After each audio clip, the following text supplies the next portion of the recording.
Hello students, AU classes में आपका स्वागत है। सबसे पहले मैं माध्यमिक में जो बच्चे अपीयर होने जा रहे हैं उनको मैं बधाई देना चाहता हूँ, मुबारकबाद देना चाहता हूँ कि वो अपने ज़िंदगी का सबसे पहला बड़ा एग्ज़ाम देने जा रहे हैं। इन्हीं बातों को लेकर मैं आपके सामने इंग्लिश सब्जेक्ट के लिए वर्कशॉप फॉर माध्यमिक अपीयर स्टूडेंट्स इंग्लिश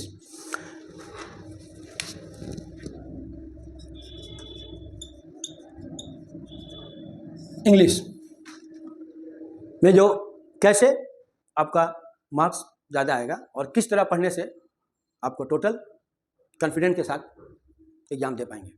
सबसे पहले मैं बताना चाहता हूँ कि जो आपका इंग्लिश का होता है माध्यमिक में 3 सेक्शन में बटा होता है। एक होता है A reading seen, reading unseen, B grammar and vocabulary, C होता है राइटिंग। ए में दोनों आते हैं, सीन और अनसीन। बी में क्या आते हैं, ग्रामर वोकेबुलरी और राइटिंग स्किल। अब आपको देखना होगा किस तरह मार्क्स ज़्यादा से ज़्यादा मिलेंगे। तो मैं आपको बताना चाहता हूँ कि प्रोज आपका टोटल 20 नंबर का होगा। प्रोज टोटल क्या होगा, 12 नंबर का होगा। और पोएट्री जो होगा क्या होगा, 8 नंबर का। टोटल जो सीन हिस्सा होगा वो 20 नंबर का होगा। कैसे इसका मार्क्स डिस्ट्रीब्यूशन होता है मैं बताता चलो आपको। प्रोज से देखिएगा, मल्टीपल जो क्वेश्चन रहेंगे, क्वेश्चन MCQ, वो 5 नंबर का रहेगा। 1 नंबर करके 5, बहुत ही आसानी से अगर आप चैप्टर पढ़ते हैं तो ईजी आ जाएगा। दूसरा, नंबर ऑफ क्वेश्चन जो रहते हैं थोड़ा वेरी शॉर्ट क्वेश्चन, मतलब एक सेंटेंस में दे दिएगा या कंप्लीट द सेंटेंसेस बोला जा सकता है। इसमें कंप्लीट द सेंटेंसेस दिया रहता है। वो रहता है 3 मार्क्स का, एक एक करके, जो 3 नंबर आपको यहाँ से मिलेगा। और जो SAQ होता है, शॉर्ट आंसर टाइप क्वेश्चंस, वो होते हैं 2 मार्क्स का। इसमें आपका 2 क्वेश्चन रहेगा, 2 नंबर करके, 4 मार्क्स का। इसमें देखिए, यहीं पर देखना है, या तो ट्रू फॉल्स रहेगा या क्वेश्चन आंसर रहेगा। ट्रू फॉल्स रहेगा तो स्टेटमेंट दिया रहेगा। स्टेटमेंट देने का मतलब क्या हुआ कि आपको अगर ट्रू बोलते हैं तो उसका स्टेटमेंट देना पड़ेगा, सपोर्टिंग स्टेटमेंट, और अगर फॉल्स बोलते हैं तो उसके लिए फॉल्स स्टेटमेंट देना पड़ेगा, तभी आपको 2 मार्क्स मिलेगा। अगर यहाँ पर बहुत वाइटल बात है कि अगर आप यहाँ ट्रू फॉल्स सही कर रहे हैं, सपोर्टिंग अगर आपका सही नहीं भी हो रहा तो 1 मार्क्स यहाँ से मिल जाता है। लेकिन अगर ट्रू फॉल्स ही गलत हो जाएगा तो सपोर्टिंग स्टेटमेंट अगर सही रहेगा तब भी आपको मार्क्स नहीं मिलेगा। क्वेश्चंस बहुत ही वाइटल पार्ट होता है, इसको आपको लिखना होगा अकॉर्डिंग टू द टेंस के हिसाब से। जिस टेंस में दिया रहेगा उसको आप यहाँ से क्वेश्चन आंसर लिखेंगे। अब देखिए, टोटल लिखिए 5, 3, 8 और 4, 12 मार्क्स। ईजी आपको यहाँ से अगर ठीक से सही चैप्टर का चुनाव करके सिलेक्शन करके आप एग्जाम में जाते हैं तो आपको 12 में 12 मिलता ही है। दूसरा, सीन में ही आता है पोएट्री। देखिए, इसमें भी MCQ 5, एकदम आसान से 5 नंबर मिल जाता है अगर सही तरह से पोयम पढ़े हो। और यहाँ भी आपको वेरी शॉर्ट क्वेश्चन नहीं रहता, लेकिन शॉर्ट आंसर क्वेश्चन जरूर रहता है, जिसमें आपको टोटल नंबर ऑफ क्वेश्चन होता है 2 नंबर करके आपको मिलेगा 4 मार्क्स। सेम वही क्वेश्चन आंसर या ट्रू फॉल्स। ज़्यादातर इस सेक्शन से क्वेश्चन आंसर ही पूछा जाता है, ट्रू फॉल्स बहुत कम पूछा जाता है, लेकिन फिर भी उसको आप चैप्टर का अच्छी तरह पढ़ के जाइएगा। अब देखिए,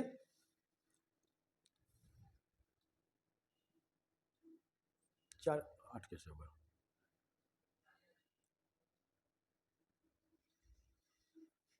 ओके स्टॉप।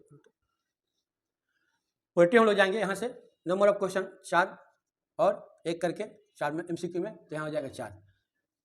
और यहाँ आइएगा शॉर्ट ऑब्जेक्टिव आंसर क्वेश्चन में, तो यहाँ आपको 2 क्वेश्चन रहेगा, 4 का 4 8, यानी कि टोटल सीन सेक्शन से आपको 20 मार्क्स रहेगा। एकदम बहुत ही आसान तरीके से 20 नंबर को उठाया जा सकता है। अब आए रीडिंग अनसीन में, यह भी सेक्शन A का हिस्सा है। इसमें आपको पैराग्राफ दिया रहेगा और उसमें से आपको क्वेश्चन लिखना पड़ेगा। जैसे मान लीजिए आपको MCQ 6 रहता है और total very short answer question में आएगा ट्रू फॉल्स सपोर्टिंग स्टेटमेंट के साथ। क्या रखिएगा, सपोर्टिंग स्टेटमेंट बहुत ही वाइटल होता है और आपको इसको बहुत समझ कर, कभी कभी कंप्लीट सेंटेंस भी दे देता है, लेकिन ज़्यादातर अभी तक जितने सिलेबस आए नया सिलेबस उसमें से ट्रू फॉल्स ही रहता है।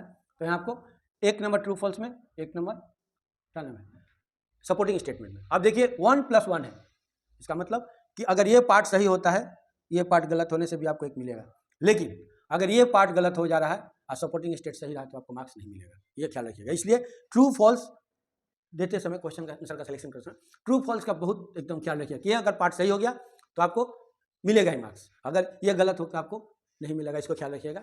और उसके बाद 4 क्वेश्चन रहेगा 2 नंबर करके, आपको 4 नंबर करके 2 क्वेश्चन रहेगा तो 8 मार्क्स से हो गया। यहाँ से भी आपको देखिए 6, 6, 12 और 8, 20 मार्क यहाँ पर। ये जो 40 मार्क्स है 20 + 20, ये आसानी से अगर बच्चे तैयारी करके जाएं तो उन्हें बहुत ही क्या नाम है कि आपको अच्छा मार्क्स यहाँ से स्कोर करने में बहुत सी सुविधा मिलेगा, ये आप ख्याल रखिएगा। अब मैं सिंध से जो चैप्टर बहुत ज़्यादा इंपॉर्टेंट है उसके मैं आपको बताने जा रहा हूँ। अगर आप 2017 में जब सिलेबस चेंज हुआ उसके बाद से आप देखिएगा तो इस साल सबसे ज़्यादा इंपॉर्टेंट आपको जो प्रोज सेक्शन में है वो आपको पड़ेगा the cat, father's health, our runaway kite. ये 3 चैप्टर आप एकदम इसमें से ही आएगा। और पोएट्री में जाइएगा तो आपको पड़ेगा the snail, my own true family और फेवेल। ये चैप्टर आप नोट करते जाइए जो मैं बोल रहा हूँ, बहुत ही इंपॉर्टेंट है। इसमें से ही question sir true false, complete the sentences, match the column, ये इसमें से आएंगे, इसलिए इसको 6 चैप्टर एकदम नोट करके रखिए। अब अनसिन तो जान ही रहे हैं, कोई भी पेपर्स या कोई भी स्टोरी कहानी से आपको दे देगा और वहाँ से आपको बहुत अच्छी तरह से पढ़कर उसको जवाब देने होगा, ताकि 40 में आप यहीं से 40 मार्क्स ऑब्टेन कर लें। अब ग्रामर एंड वोकैबुलरी बहुत वाइटल पार्ट, आपको टोटल जाइएगा MCQ में तो टोटल 3, यहाँ पर क्या होता है fill in the blanks. Fill in the blanks क्या फिल इन द ब्लैंक्स होता है, क्या करेक्ट अल्टरनेटिव, यानी कि आपको करेक्ट फॉर्म ऑफ वर्ब को यूज करने पड़ता है, ये 3 नंबर का रहता है।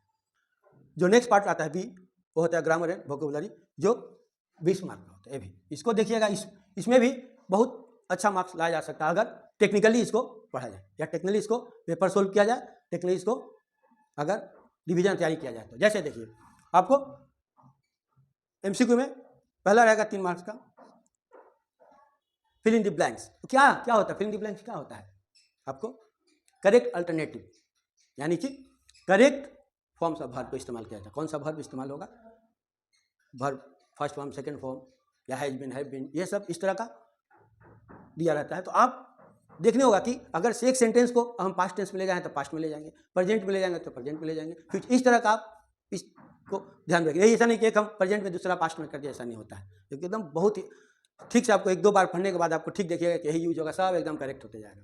उसके बाद आप वेरी शॉर्ट क्वेश्चन में आइएगा तो यहाँ नंबर ऑफ क्वेश्चन 9 होते हैं। 9 को बांटा गया है 3 हिस्सा में। पहला हिस्सा आर्टिकल एंड प्रीपोजिशन, पहला हिस्सा क्या होगा आर्टिकल एंड प्रीपोजिशन, जो 3 नंबर का होता है। उसके बाद वॉइस नरेशन। मैं जहाँ तक स्टडी किया हूँ कि 2017 से जो जब सिलेबस चेंज हुआ, वॉइस और नरेशन रहता ही है। वॉइस नरेशन हर बार आया है और इस बार भी बहुत ज़्यादा चांसेस है आएगा। और 1 नंबर आपको आएगा ट्रांसफॉर्मेशन ऑफ सेंटेंसेस से, जिसमें बहुत सारे आपको चेक पड़ेंगे, removal of to, degree of comparison, affirmative, negative, assertive sentences बनाना आ सकता है, सिंपल, कंपाउंड, कॉम्प्लेक्स, मैंने ये सारे चीज़ पढ़िएगा तो आपको वहाँ से 1 मार्क्स का आएगा। और नरेशन वॉइस एकदम दिया ही रहता है, इसलिए आपको यहाँ टेक्निकल अपनाना है कि हमको कैसे टेक्निकली पढ़कर ज़्यादा से ज़्यादा मार्क्स लाना है। तो यहाँ वॉइस आपको 1 नंबर का आ जाएगा, नरेशन 1 मार्क्स आ जाएगा, और यहाँ आप सभी पढ़ लेंगे तो यहाँ से 1 मार्क्स आ जाएगा, वॉइस 6 नंबर।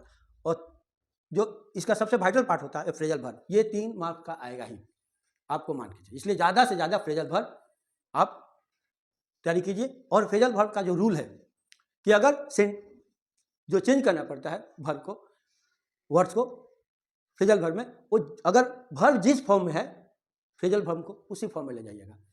अगर रिजेंबल्स है तो टेक्सा पढ़ लीजिएगा, क्योंकि प्रेजेंट में है तो प्रेजेंट ही लिखने होगा, पास्ट है तो पास्ट में लिखिएगा। ऐसा नहीं कि जो वर्ब है सेंटेंस में वो प्रेजेंट में दिया है, आप उसको फ्रेजल वर्ब को पास्ट में लीजिए, आपको गलत। या वर्ब पास्ट में दिया है और फ्रेजल वर्ब आप प्रेजेंट में लिख दिया, आपका गलत। इस बात का एकदम ध्यान रखिएगा, क्योंकि ये 3 नंबर एकदम बहुत ही आसानी से, थोड़ा सा टेक्निकली और सिंसियरली अगर आप समय देते हैं तो ये 3 मार्क्स यहाँ से आ सकता है। नरेशन वॉइस तो आप लोग सालों साल पढ़ते रहे, 6, 7, 8 से लेकर, तो ये 2 नंबर यहाँ से लाना बहुत आसान हो जाता है। और आर्टिकल प्रोहिबिशन तो स्टार्टिंग से पढ़ाया जाता है, तो ये आपको यहाँ 9 जो मार्क्स है वो भी आसानी से लिया जा सकता है। यानी कि आप अगर टेंस की पूरी जानकारी है तो आप यहाँ से 3, यहाँ से 9, 12 हो गया, बचा 8 मार्क्स। ये 8 मार्क्स बहुत ही वाइटल, मतलब का अगर ये यहाँ ये 8 मार्क्स और राइटिंग स्किल में जिसकी अच्छी पकड़ है वो इजीली 75 क्रॉस करेगा। अगर आपको इस ये जो है, अब क्या है, ये होता क्या है कि फ्रॉम अनसीन जो होता है क्वेश्चन नंबर 3, अनसीन जो होता है क्वेश्चन नंबर 3 से वर्ड को चुनकर उसका सिनोनिम्स या सेम मीनिंग लिखने पड़ता है। तो इसका मतलब कि आपको अगर मीनिंग को पूरा पकड़ है तो आप 8 में 8 लाएंगे ही, अगर नहीं तो यहाँ पर 0 आने की संभावना बहुत ज़्यादा होती है। एक दो किस तरह अंदाजे अगर मार देते हैं तो होता नहीं, क्योंकि एकदम आपको करेक्ट वर्ड को चुनकर उसका सेम वर्ड लिखने पड़ता है। वो 3 नंबर यहाँ पर जाइएगा, यहाँ पर तो आपको मिलेगा क्वेश्चन में। तो ये 8 मार्क्स बहुत वाइटल है। तो ये 8 और क्या हुआ, 9, 17 और 3, 20, ये 20 मार्क्स आपका हो गया। मतलब यहाँ 60 मार्क्स आपको क्या हुआ, बुक और ग्रामर वोकैबुलरी से हो जाता है। अब जो सबसे अहम हिस्सा जो बच्चे को मार्क्स कम करता है या बढ़ाता है वो होता है राइटिंग स्किल। अगर आप राइटिंग स्किल नहीं कर पा रहे हैं तो आप एग्जाम का तो छोड़ दीजिए, एग्जाम की बात ही अलग है, आने वाले मुस्तकबिल में कॉम्पिटिटिव एग्जाम्स में भी आपको बहुत परेशानी होगी अगर राइटिंग स्किल आपको अच्छा नहीं, क्योंकि ऐसा कोई भी एग्जाम नहीं है जो बिना डिस्क्रिप्टिव का होता है। बहुत रेयर आपको एग्जाम्स मिलेंगे जिसमें डिस्क्रिप्टिव नहीं है। तो आपको डिस्क्रिप्टिव के लिए राइटिंग स्किल बहुत अच्छा से जानने होगा, लिखने जानने होगा, और तभी आप अच्छा मार्क्स ला पाएंगे। जानकारी रखना होगा, ये तभी होगा आपको टेंस पर पकड़ हो, आपको आर्टिकल्स प्रीपोजिशन पर पकड़ हो, और ज्वाइनिंग सेंटेंसेस पर पकड़ हो। ये बहुत मायने रखता है। ये अगर आपके पास नहीं है, आप सेंटेंस बनाना नहीं जानते हैं, इसके लिए सबसे ज़्यादा जरूरी है tense plus out of tense. हम लोग क्या करते हैं कि टेंस को पूरा एकदम पकड़ के चलते हैं, लेकिन आपको पता होना चाहिए कि maximum sentences out of tense पर बनते हैं। आउट ऑफ टेंस का कोई बहुत सारे स्ट्रक्चर हैं। केवल टेंस क्या है कि जब आप काम कर रहे होते हैं या काम किए थे या काम करेंगे तभी टेंस का इस्तेमाल होता है। इसके अलावा बहुत सारे ऐसे सेंटेंस स्ट्रक्चर्स हैं जिसमें आउट ऑफ टेंस की जरूरत पड़ती है। अगर आपको आउट ऑफ टेंस पर पकड़ नहीं है तो आप अच्छा राइटिंग स्किल डेवलप नहीं कर पाएंगे। इसलिए आपको ये 3, अभी समय नहीं है, फिर भी आप कोशिश कीजिए कि राइटिंग स्किल पर ज़्यादा से ज़्यादा ध्यान देकर मार्क्स को लाया जाए। अब बोलिए राइटिंग स्किल में है क्या। देखिए, इस बार जो मेरा अपना एक तजुर्बा है, उस तजुर्बे के बल पर या बिना पर मैं बोल सकता हूँ कि इस साल पर्सनल लेटर और ऑफिशियल लेटर बहुत ज़्यादा इंपॉर्टेंट है। पर्सनल लेटर, ऑफिशियल लेटर में एक आएगा ही। अगर बहुत मैंने लग खराब है तब लेटर टू द एडिटर आ सकता है, लेकिन मेरे हिसाब से लेटर टू द एडिटर इस बार नहीं आना चाहिए। लेकिन आपको सीखने होगा, यानी कि जो यहाँ जो हो सीख लेने होगा, या सीखे होंगे, उम्मीद करता हूँ कि सीखे ही होंगे, लेकिन वो भी पढ़िएगा। लेकिन ऑफिशियल लेटर और पर्सनल लेटर पर बहुत ज़्यादा ध्यान और मेहनत करके और प्रैक्टिस करके जाइएगा। दूसरा जो इस बार बहुत ज़्यादा इंपॉर्टेंट राइटिंग स्किल में है वह है रिपोर्ट। रिपोर्ट मैक्सिमम चांस है रिपोर्ट है। रिपोर्ट में आपको क्या है, आपको न्यूज़पेपर रिपोर्ट यानी कि एक्सीडेंट के ऊपर रिपोर्ट, और इवेंचुअल रिपोर्ट्स, मतलब स्कूल में जो आपके प्रोग्राम होते हैं, जैसे रविंद्र जयंती मनाना, 15 अगस्त मनाना, 26 जनवरी मनाना, टीचर्स डे मनाना, चिल्ड्रन डे मनाना, ये सारे इवेंचुअल रिपोर्ट्स में रिपोर्ट जो है इस बार एक्सीडेंट पर भी आ सकता है। जैसे मान लीजिए board capsize, bank robbery, fire, और ट्रेन कोलाइड्स हो जाते हैं, बस कोलाइड्स हो जाते हैं, ये सारे जो है एक्सीडेंट रिपोर्ट में आते हैं। और इवेंचुअल रिपोर्ट में आइएगा तो आपको ये जो मैं बता कर गया है कि किसी का बर्थडे मनाना, रविंद्र जयंती मनाना, या टीचर डे मनाना, या टीचर्स को फेयरवेल देना, ये क्लब से ब्लड डोनेशन होना, ये सारे चीज़ें क्या होते हैं इवेंचुअल रिपोर्ट में आती हैं। तो ये बहुत ज़्यादा चांस है आने का। उसके बाद थर्ड जो सबसे मेरे हिसाब से इंपॉर्टेंट है इस साल, नोटिस। नोटिस बहुत ज़्यादा चांस है आने का। नोटिस आप जानते हैं बहुत सारे नोटिस लिखा जाता है, एनुअल फंक्शन, एनुअल स्पोर्ट्स। आपको annual function, annual sports, mobile को बंद करने, यूज को बंद करने के लिए, या क्लासरूम के दौरान मोबाइल को बंद करने के लिए, पोली बैग को बंद करने के लिए, बहुत सारे हैं। एक्सकर्शन पर जा रहे हैं, पिकनिक पर जा रहे हैं, इसका नोटिस है। या स्कूल की तरफ से कोई प्रोग्राम किया जा रहा है, उसके ऊपर नोटिस है। क्लीनिंग अप का प्रोग्राम हो रहा है, निर्मल बांग्ला का प्रोग्राम हो रहा है, उस पर बहुत तरह का एक नोटिफिकेशन दिया जाता है जो बहुत इंपॉर्टेंट है। अगर मान लीजिए मैं एक कहता हूँ कि ऑफिशियल लेटर पर्सनल लेटर में से एक तो पक्का है आना ही है, एडिटर लेटर को देख कर भी आइएगा, रिपोर्ट नोटिस दोनों में आ सकता है, और नहीं तो दोनों में से एक तो कंपलसरी आना ही है। दो में से एक आपको रिपोर्ट या नोटिस में से कोई एक रहेगा, या दोनों रहेगा तो आपको ही कंप्लीट हो गया राइटिंग स्किल। अगर ये दो में से एक रहा तो आप अगर नीचे बढ़िएगा तो आपको प्रोसेसिंग और स्टोरी राइटिंग दो में से एक रह सकता है, या दो में से एक रह सकता है। तो आपको ये 5 जो है टॉपिक्स है, official letter, personal letter, report, notice, processing, story writing, ये सबसे इस साल का सबसे इंपॉर्टेंट टॉपिक है, ये आपको छोड़ना नहीं है, अभी भी समय है, आप इसको प्रैक्टिस करके जाइएगा। उसके बाद डायलॉग राइटिंग आया नहीं कभी, लेकिन क्योंकि सिलेबस में है इसको हम इनकार नहीं कर सकते हैं। और ये भी थोड़ा डायलॉग क्या है, किसी टॉपिक के ऊपर बात करना, किसी मैटर के ऊपर डिस्कस करना दो फ्रेंड्स के बीच। आप इसको ए या बी दो का लेकर चलिएगा, एक पूछेगा क्या जहाँ कहाँ जा रहे हैं, कहाँ से आ रहे हैं, इस तरह का एक अप्लाई हो जाएगा, वो 5 बार बोलेगा, 5 बार आप बोलिएगा, इस तरह करके 10 सेंटेंस कंप्लीट होता है, रूटीन दीजिएगा। और पैराग्राफ बायोग्राफी कम इंपॉर्टेंट है, लेकिन इसका मतलब कि नहीं आप लोग पढ़िएगा नहीं इसको, इसलिए मैं सबसे लास्ट में रखा हूँ। पैराग्राफ, बायोग्राफी और लेटर टू द एडिटर में सबसे लास्ट में रखा हूँ।